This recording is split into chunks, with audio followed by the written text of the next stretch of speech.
Donc bonjour à tous, dans cette vidéo nous allons voir comment fonctionne le mot-clé props.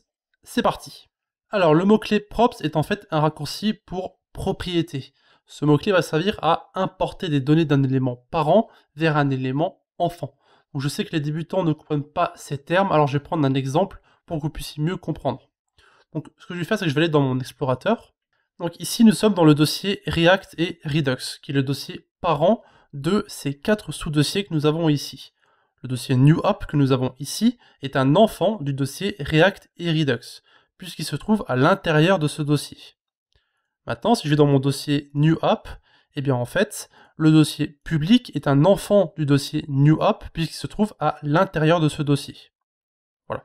Alors je sais que c'est pas très clair, donc je vais aller dans mon éditeur maintenant, et je vais vous montrer comment cela fonctionne.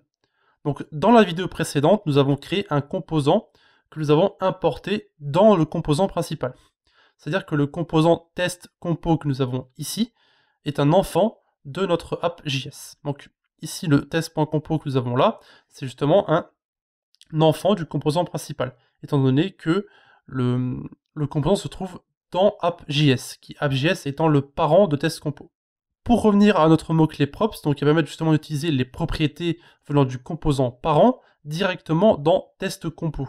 Donc on va modifier un peu notre code dans le fichier app.js que nous avons ici. Donc on va mettre directement nos attributs à l'intérieur, donc name égale Alex, on va mettre âge égale 26 et sexe égale masculin. Voilà. Et maintenant qu'on a fait ça, je vais maintenant pouvoir accéder à ces informations dans mon autre composant qui est test compo. Donc ici je suis en mode zen, donc dans mon éditeur de VS Code, donc j'ai fait CTRL K et Z pour me mettre en zen mode, et maintenant je vais faire CTRL et Tab pour accéder à mon deuxième fichier qui est test compo.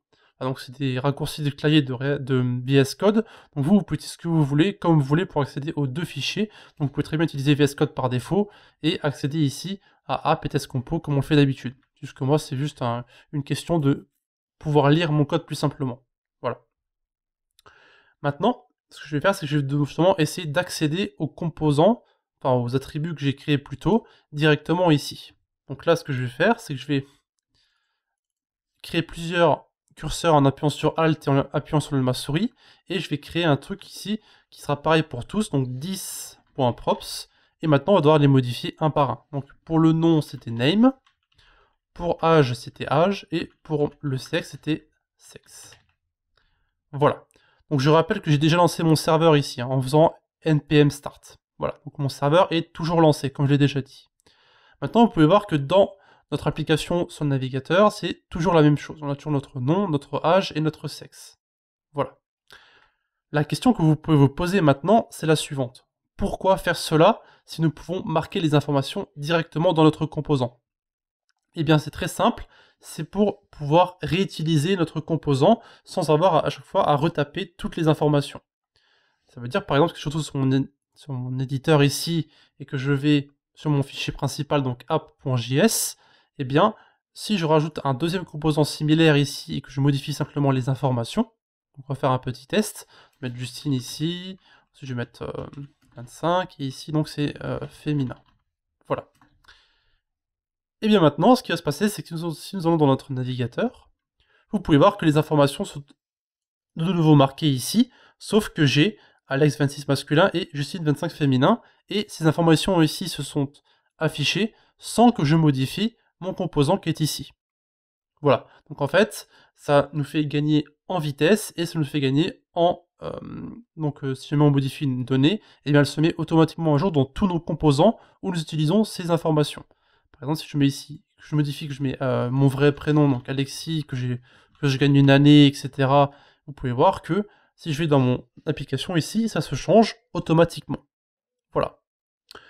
Donc, ce sera plus ou moins tout pour notre mot-clé props. Donc nous allons beaucoup l'utiliser dans le futur. Alors si vous ne comprenez pas exactement son utilité pour le moment, ne vous inquiétez pas, ça viendra plus tard.